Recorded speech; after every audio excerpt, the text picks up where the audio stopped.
Well, I've heard you describe this generally, and I think of players of African American descent in all white or mostly white sports and the way they've had to go about their business. Jackie Robinson had to take a lot of abuse and rely on teammates of goodwill also to help him, like Pee Wee Reese putting his arm around him. We're talking about 1947. In sports like boxing, where there's been an African-American presence in the past, Muhammad Ali changed things, and he beat his chest as he changed things.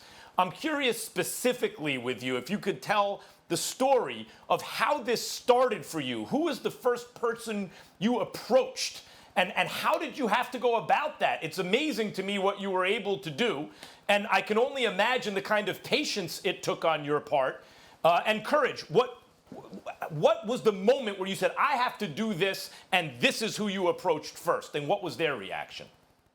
Well, Max, if you had seen you had been sitting here in this chair and seen the Ahmaud Arbery video, and if it shook you the way it shook me, and knowing that I wanted to make change, I wanted to go down there and retaliate for that family and for that man, but I knew hate doesn't win, love wins, and it's about spreading the right message. And then we go through with the Breonna Taylor incident, and then we go through with the George Floyd incident, to where change, I believe, is really happening.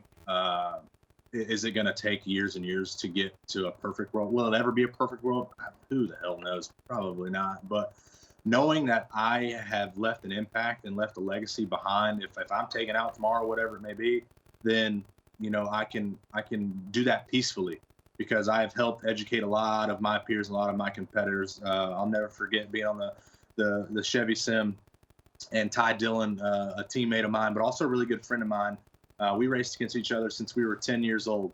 He texted me out of the blue and said, hey, man, would you like to go on Instagram Live and just share your stories about what you've gone through, so it can help me understand and maybe help other people understand? And I'm like, at first I was like, but that was what changed inside of me, because I was like, absolutely, I will talk with you, Ty.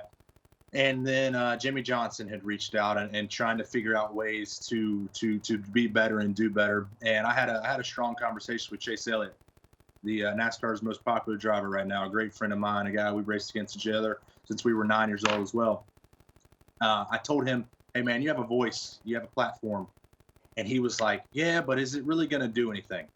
I said, Chase, I laid it to him. I said, you'll have one person that's following you, that looks up to you and will do everything you say, whatever it is. You say the sky is green, then they're going to be like, the sky is green. God Almighty, Chase said that. You're also going to have that one follower that carries hate in their heart, and that's going to do everything they can to show that, whether mass shootings, whatever it may be. But they also believe whatever you say. And if you go on there and share your opinion and share your thoughts and what you feel in your heart, then you've changed that one person's mindset. You could change that person from going to spread hate to start spreading love. And that's the biggest thing. And that opened his eyes to be more vocal about things. And I'm proud of him for that.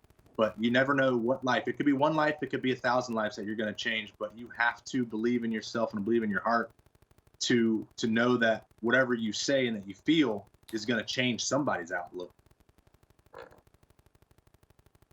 My last question to you would be this, Bubba.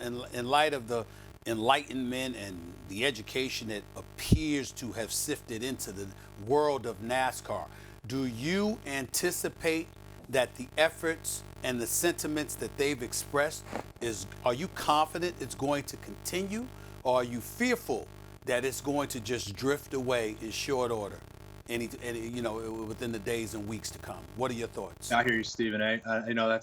That's why you see multiple drivers being like, okay, now we have to put actions behind our words. And I agree with that. I am, whenever I get time away from interviews and get time to think, that I am on phone calls about what's next steps for us and showing that, we care and we are going to make change instead of just saying it. We have to have actions to back it up.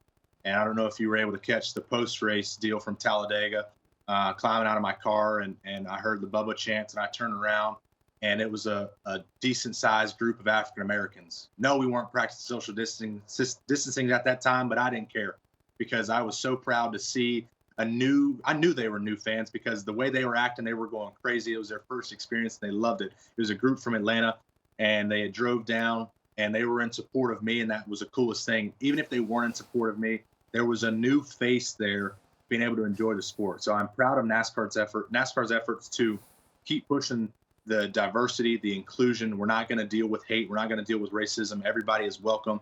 We will do whatever we can. They will do whatever they can to make you feel comfortable. And if they don't, let me know, because I'm already making change, and I will use my platform to keep moving that message.